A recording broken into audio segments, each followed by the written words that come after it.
dans l'émission 50 Inside, sur TF1, ce samedi 27 février, Nabila est revenue sur la naissance de son fils Milan, ainsi que sur le couple qu'elle forme avec Thomas Vergara depuis 2013.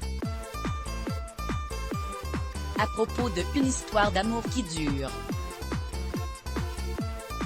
Depuis 2013 et leur rencontre lors de la 5e saison des Anges de la télé-réalité, Nabila et Thomas Vergara filent le parfait amour. J'ai rencontré Thomas et tout de suite j'ai eu le coup de foudre pour lui.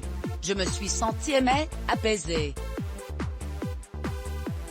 C'était rare d'avoir une personne aussi bienveillante à cette époque de ma vie, s'est souvenue la jeune femme au cours d'un entretien accordé à Nico Aliagas dans le cadre de l'émission 50 Inside, ce samedi 27 février. Désormais installée à Dubaï, Nabila peut compter au quotidien sur l'amour de son fils, Milan, né en octobre 2019, ainsi que le soutien de son mari, Thomas. Il est là, il me protège, et il n'y a rien qui passe, s'est-elle montrée fière sur TF1. Plusieurs participations à des émissions de télé-réalité, et sa phrase célèbre Allô? Non, mais, allô quoi? Dont le ton et le style ont provoqué un buzz sur Internet, ont valu à Nabila une célébrité médiatique qui n'a pas fléchi ces dernières années.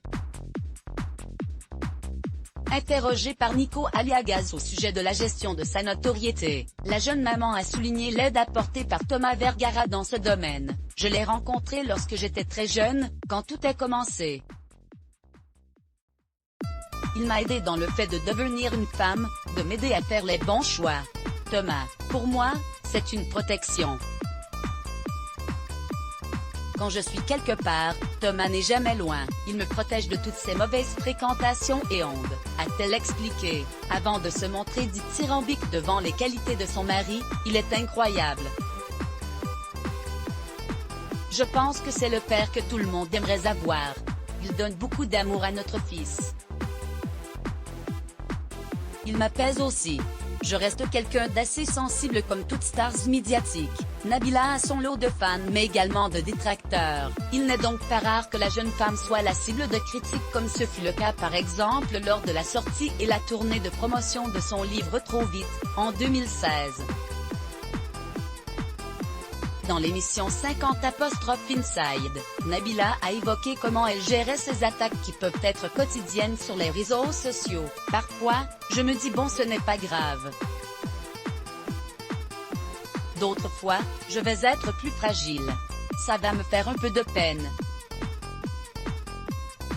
Je reste quelqu'un d'assez sensible donc ça dépend des jours. Article écrit avec la collaboration de 6 Medias, crédit photo, capture d'écran 50 Inside Let's Block ADS. Why?